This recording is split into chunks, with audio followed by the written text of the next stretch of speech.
Starla West is a certified image strategist. As the founder and president of Starla West International, a professional image and reputation management firm dedicated to helping individuals and entire businesses create images that position them for greater success. Today at SWI serves individuals and organizations across the Midwest and beyond, helping them to maximize their true potential by leveraging the power of appearance, behavior, communication skills, rooted in the understanding that image is priceless for both individuals and entire companies. Starla is a precious resource for those who aspire to higher levels of success. Her specialty is confidence. Starla helps business professionals gain confidence that come with, 1, having an attractive and professional appearance, 2, strategically using behavior to exude confidence and command respect, and 3, being able to easily connect, build rapport, and establish trust in their professional environment. Please welcome Starla West to our stage with a warm round of applause. This is my battle cry.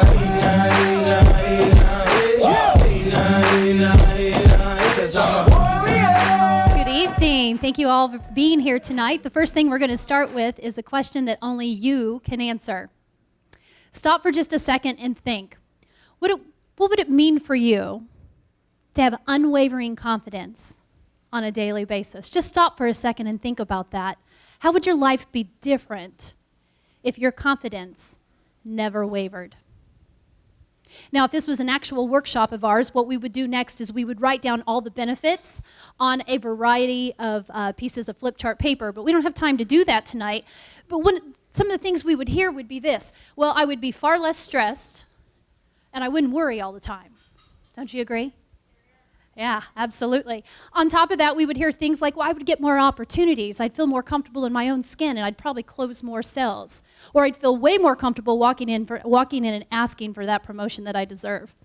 So it amazes me because there are so many benefits to be had when it comes to unwavering confidence, yet we still struggle on a daily basis to keep our confidence at a level where we can enjoy those benefits. And what amazes me even more is we come into this world already set up to be 100% confident. Here's your proof. Ladies and gentlemen, I'd like for you to meet Allison.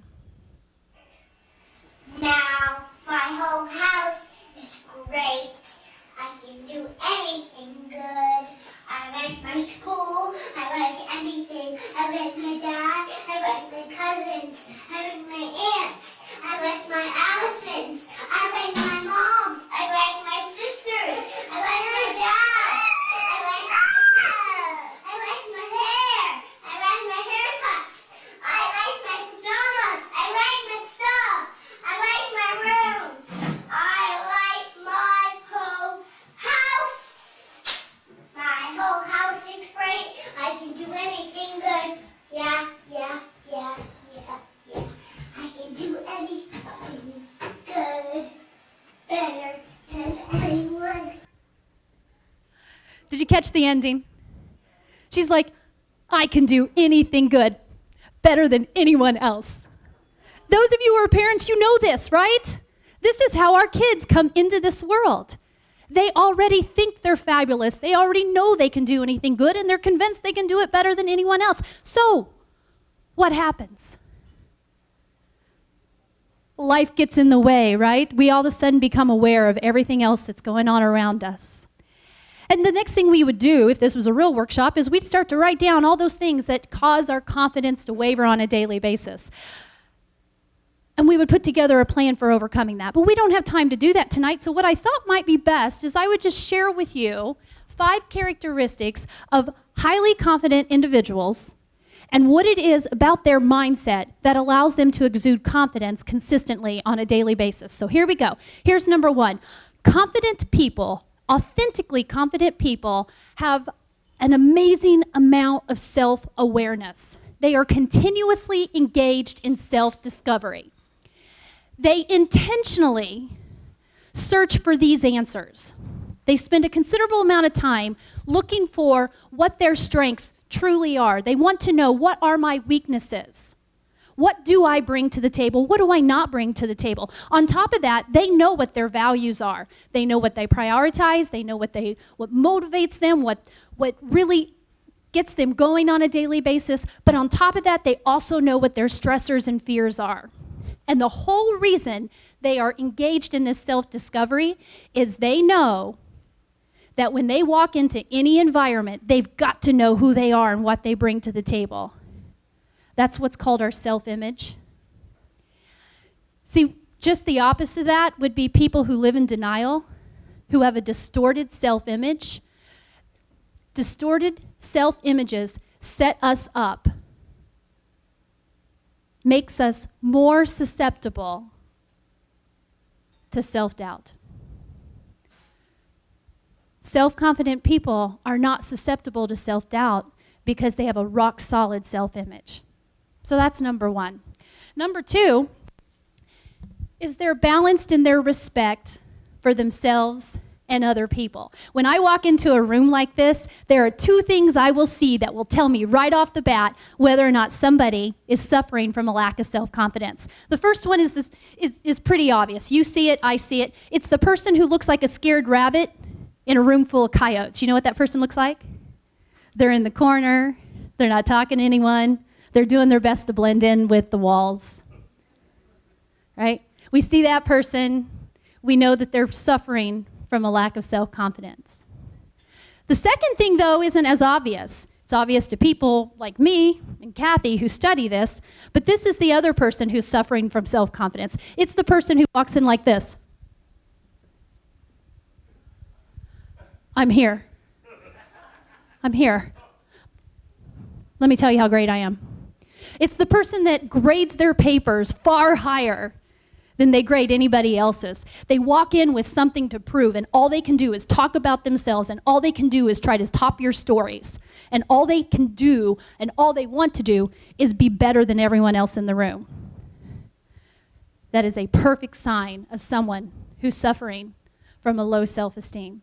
So people who have an authentic level of self-confidence, these are the individuals who walk in and they're right there in the middle. They know who they are because they have an amazing amount of self-awareness, and they have no need to come in and prove anything to anyone. But at the same time, they can see the value in everyone else, and they place respect on that. Third, they're vulnerable. They know it, and they know the rest of the world knows it. About a year ago, I was judging a pageant. I get asked to do that quite often, beauty pageants. And I was the judge that day, and as they do with all beauty pageants, they announce the judges. They want you to be known as to who you are. So when it came time to announce me, I'm seated, and they say, okay, we'd like for you to stand up, and my job was to wave as they announced Starla West, image consultant. And as I left the stage, I tripped and almost fell. Now, there was a huge gasp, right? And then everybody was waiting to see how I handled it. I knew I had two options. Either I just drop my head, let my face get red, and run off stage. But I knew that would tell a story about who I was. So I chose not to do that. Instead, I came to the center of the stage, I opened my arms, and I took a bow. Now, here was my aha moment. Typically, as a judge, when you walk through the halls, you're untouchable. People look at you and go, oh, there's the judge.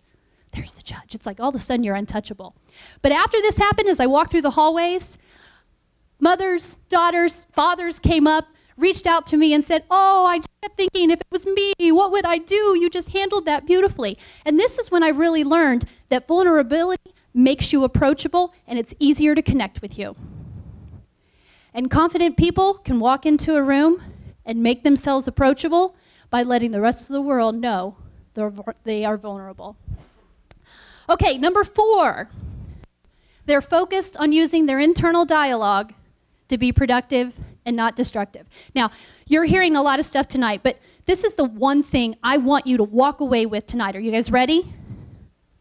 Listen and hear this. We will behave like the person we know ourselves to be. And confident people know that. We will behave like the person we know ourselves to be.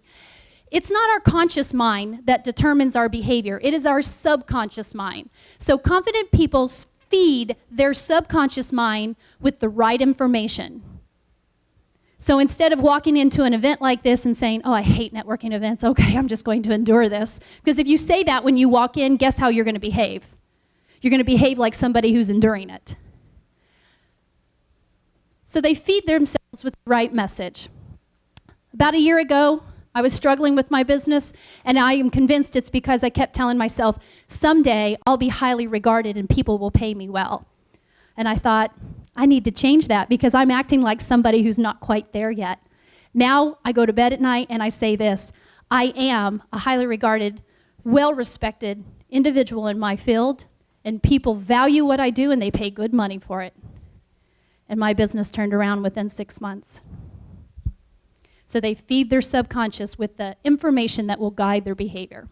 Last but not least, confident people know that the only time you grow is when you are in a state of perceived disorder.